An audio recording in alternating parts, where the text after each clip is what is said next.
السلام علیکم۔ ایک بزرگ فرماتے ہیں ایک بیوی اس وقت تک کھانا نہیں کھاتی تھی جب تک اس کا شوہر نہ آ جاتا۔ سارے محلے کی عورتیں اس کی تعریف کرتی تھی۔ ایک دن ایک عورت نے پوچھا، بہن کیسے برداشت کرتی ہو؟ مجھ سے تو نہیں ہوتا۔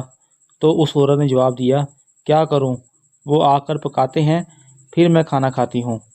کوئی رائے قائم کرنے سے پہلے پوری گل سن لیا کرو اللہ دے بندیو۔ حقیقت بعض اوقات تاثر سے یکسر مختلف ہوتی ہے۔ میں دریا کے کنارے کانٹا لگا کر بیٹھا تھا۔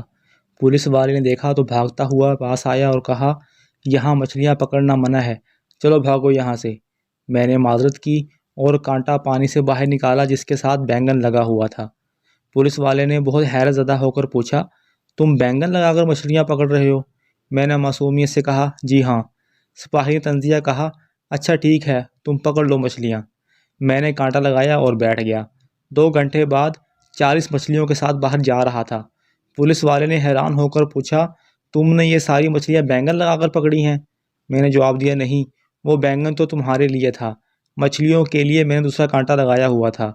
پھر پولیس والے کو 2 مچھلیاں دے کر آرام سے نکل گیا۔ ایک آدمی بازار میں اپنے ڈاکٹر سے ملا تو حیرت سے پوچھا، ڈاکٹر صاحب آپ اپنا کلینک بند کر کے چپکے سے کہیں چلے گئے اور کسی کو بتایا تک بھی نہیں، ایسا کیوں؟ ڈاکٹر نے حیرت سے کہا، نہیں تو، میرا کلینک تو ابھی بھی وہیں پر ہی ہے، تمہیں ایسا کس نے بتایا؟ اس آدمی نے کہا، آپ کے کلینک کے نیچے مرغی والے نے۔ ڈاکٹر صاحب سیدھا اس دکان پر گئے اور پوچھا، بھائی تیرے میرے بیچ میں ایسی کون سی بات ہو گئی کہ تم میرے مریضوں کو اوپر کلینک آ جانے کی بجائے بتاتے ہو کہ میں یہاں سے کلینک بند کر کے کہیں اور چلا گیا ہوں؟ ایسا کیوں کر رہے ہو؟ مرغی والے نے کہا، ڈاکٹر صاحب آپ بھی تو جو مریض آتا ہے اسے کہتے ہو انڈے چکن نہ کھایا کرو، ان سے الرجی ہوتی ہے۔ اگر کام کرنا ہے تو مل کر کرتے ہیں، ورنہ دکان بند ہوگی تو دونوں کی ہوگی۔ کل ایک ڈاکٹر کے پاس چیک اپ کے لیے گیا۔ میری جاب اور اس کے متعلق تمام تفصیلات لینے کے بعد ڈاکٹر صاحب بولے، آپ زیادہ سے زیادہ ایکسرسائز کیا کریں، بوتل جوس خریدنے کی بجائے نلکے کا سادہ پانی پئیں، گھر کا بنا سادہ کھانا کھائیں، بازار سے کھانا اور فاسٹ فوڈ بالکل نہ خریدیں، جہاں بھی جائیں اپنی بائک یا ٹیکسی استعمال نہ کریں، پیدل جائیں یا بس میں سفر کریں، گوشت نہ کھائیں، سبزیاں اور دالوں کا استعمال زیادہ کریں۔ میں نے گھبرا کر اور پریشان ہو کر منڈی ہلا دی اور تشویش سے دریافت کیا، سب ٹھیک تو ہے نا؟ مگر مجھے ہوا کیا ہے ڈاکٹر صاحب؟ ڈاکٹر نے چشمہ اتارا اور بڑے دردناک لہجے میں گویا ہوئے، بھائی تیری سیلری بہت کم ہے۔ ایک حساس ادارے میں ایک اسامی خالی ہوئی، بڑی تعداد میں درخواستیں آئیں۔ ادارے نے بہت تحقیق کے بعد صرف 2 مرد اور 1 عورت کا انتخاب کیا۔ تینوں نے بہت سے امتحان پاس کیے۔ انہیں یہ بات ذہن نشین کرائی گئی کہ انہیں جذبات سے یکسر عاری ہو کر کسی روبوٹ کی طرح احکامات پر عمل کرنا ہوگا، کسی سوال کی کوئی گنجائش نہیں نکلے گی۔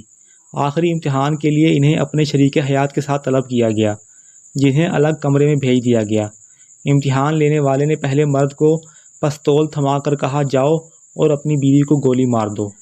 یہ کیسا مذاق ہے، میں اپنی بیوی کو گولی نہیں مار سکتا، امیدوار نے غصے سے کہا۔